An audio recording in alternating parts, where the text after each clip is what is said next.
to another episode of Halftimes and Harmonies, where today I wanted to start a new series called 411. So basically, the 411, that means you give the lowdown, the info on whatever and whatnot. And so today I wanted to give the 411 on the Baroque period.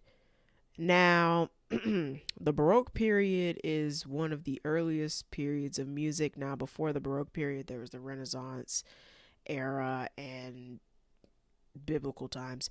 Um, but the Baroque period started around 1600 and ended about in 1750. Now, the reason that 1750 is kind of the guesstimated date of when it ended was because it was centered around Bach and his death. And that was really marked as the period where Baroque music ended. But the style of the Baroque period was really categorized with, if you hear lots of like the harpsichord music, that might be used in Dracula or whatever, that's kind of like the Baroque style. There's a lot of harpsichord for sure. I can't really think of many other time periods that used harpsichord music as much, or harpsichords in general. The Baroque tuning was also very different. Every note that you hear was about a half step lower, so it was like slightly lower than what we're used to today. Also, there was a lot of harmonic sophistication, meaning that there was lots of harmonies, everything. The melodies were very simple, and they all went together, nothing too crazy. That came later in music history. And there's also quite a bit of ornamentation, so they liked a little bit of flair, and they like to, leave a lot of things up to the performer. And you can see lots of those ornamentations in the Inventions of Concertos, which is a solo with an ensemble. And those concertos have cadenzas, and cadenzas are usually a improv section, where the performer just plays something just to kind of, show off a little bit, and gets to run for you, run wild a little bit. But yeah, there's also a lot of dynamic emphasis. So dynamics were pretty drastic, I think.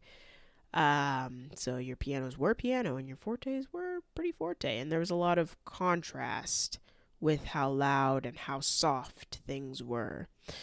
Now, a couple composers from the time. Now, I mentioned in one of my earlier episodes that there are plenty of black composers that get overlooked, and one of the overlooked composers of this time was, actually, never mind. No. But he was in the classical period, actually. Now that I'm thinking about it, he was in the classical period. So when I do my 411 on that, then I will talk about that. But a prominent composer, as I mentioned earlier, was Bach, and he was German, Johannes Sebastian. He wrote a ton of stuff like preludes, his suites, and organ, and he wrote things for a lot of different things. And honestly, when you think of classical music composers, Bach is one of the ones that come to mind. Another one is Vivaldi, who was also very prominent at this time. He was Italian, yes. And he's most notable for like the Four Seasons. That was him. The dun dun dun dun dun dun dun dun dun dun dun dun.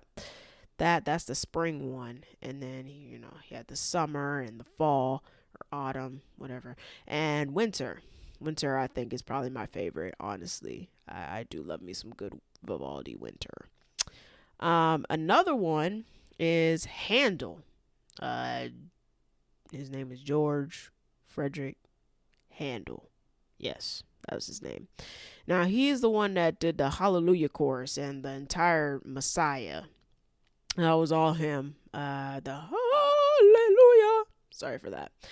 That was all him. He did the Hallelujah chorus and all that. But yeah, those are just a couple of the composers that were around in the time. There are plenty others I could go into, but they were all really like either German, French, Italian, of course, like all the all the colonizer countries.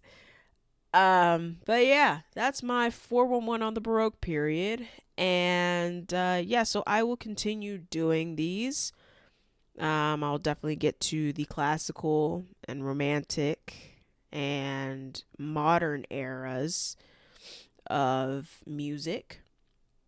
And also, I can do 411s on anything relating to athletics and the arts. So I would like you to let me know which 411s you would like me to do. And you can do that through Instagram or my TikTok or anything.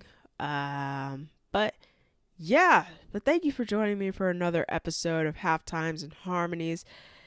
And yeah, so with that, I say au revoir, ciao, adios, and goodbye.